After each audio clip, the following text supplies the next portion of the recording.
Assalamualaikum warahmatullahi wabarakatuh. Bagaimana kabarnya hari ini? Semoga selalu dalam keadaan sehat. Perkenalkan, nama Ibu Putri.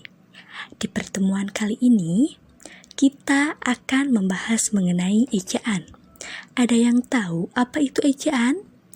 Ejaan adalah seperangkat aturan tentang cara menuliskan bahasa dengan menggunakan huruf, kata, dan tanda baca sebagai sarananya. Di dalam ejaan terdapat pemakaian huruf, penulisan kata, pemakaian tanda baca, dan penulisan unsur serapan. Di pertemuan kali ini, kita akan memfokuskan kepada pemakaian huruf dan pemakaian tanda baca.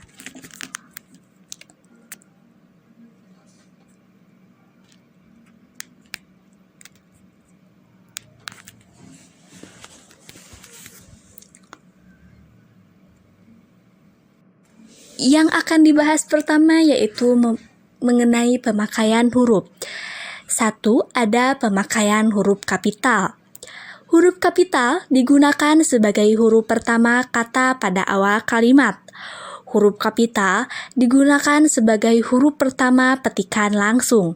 Huruf kapital digunakan sebagai huruf pertama unsur nama jabatan dan pangkat yang diikuti nama orang tertentu, nama instansi atau nama tempat. Contoh pemakaian huruf kapital. Mereka adalah siswa sekolah dasar SD sekecamatan Cipayung, Jakarta Timur. Yang menggunakan huruf kapital pada kalimat tersebut adalah pada mereka dan pada kecamatan Cipayung, Jakarta Timur. Dan yang kedua ada penulisan huruf miring. Huruf miring dalam cetakan dipakai untuk menuliskan nama buku, majalah, dan surat kabar yang dikutip dalam tulisan. Contohnya adalah seperti kalimat di bawah ini. Berita itu muncul dalam surat kabar Cakrawala. Dalam kalimat tersebut, yang menggunakan huruf miring adalah pada kata Cakrawala karena merupakan nama majalah. Dan yang selanjutnya ada pemakaian huruf tebal.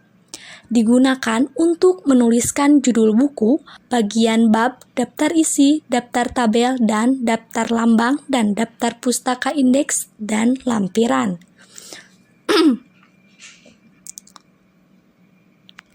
Pemakaian tanda baca. Dalam materi ini, yang pertama ada pemakaian tanda titik. Tanda titik dipakai pada akhir kalimat yang bukan pertanyaan atau seruan. Dalam sebuah kalimat diakhiri dengan titik, apabila dilanjutkan dengan kalimat baru, harus diberi jarak 1 ketukan.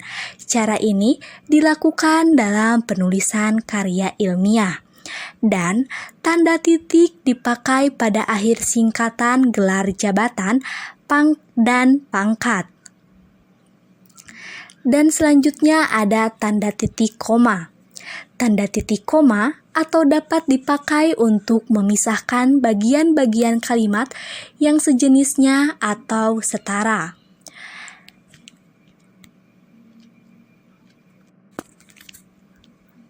Dan selanjutnya ada tanda titik 2. Tanda titik 2 dapat dipakai pada akhir suatu pernyataan lengkap jika diikuti rangkaian atau pemberian. Dan selanjutnya ada tanda elipsis. Tanda elipsis dipakai dalam kalimat yang terputus-putus. Dan selanjutnya juga ada tanda tanya. Tanda tanya dipakai pada akhir kalimat tanya. Dan selanjutnya ada tanda seru.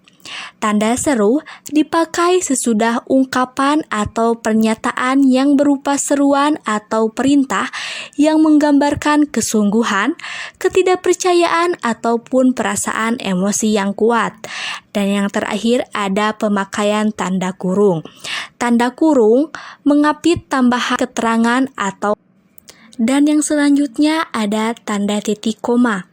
Tanda titik koma dapat dipakai untuk memisahkan bagian-bagian kalimat yang sejenisnya atau setara.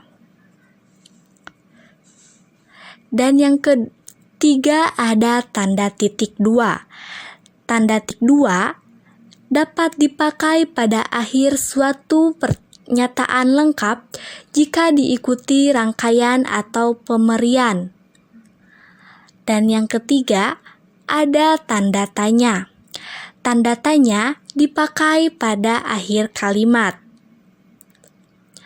Dan tanda seru dipakai sesudah ungkapan atau pertanyaan yang serupa seruan atau perintah yang menggambarkan kesungguhan, ketidakpercayaan, ataupun perasaan emosi yang kuat.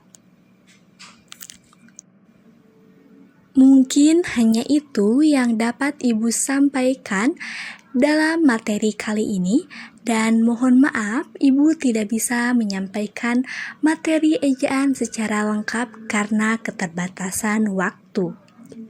Apabila ada yang ingin ditanyakan, silahkan kalian tulis di dalam komentar di bawah ini. Dan dalam pembelajaran kali ini Ibu menggunakan aplikasi Platigon, yaitu aplikasi pembuatan film animasi. Dan apabila kalian ingin menggunakan aplikasi ini dalam pembelajaran, kalian bisa klik link yang sudah Ibu share di kolom di bawah ini. Terima kasih.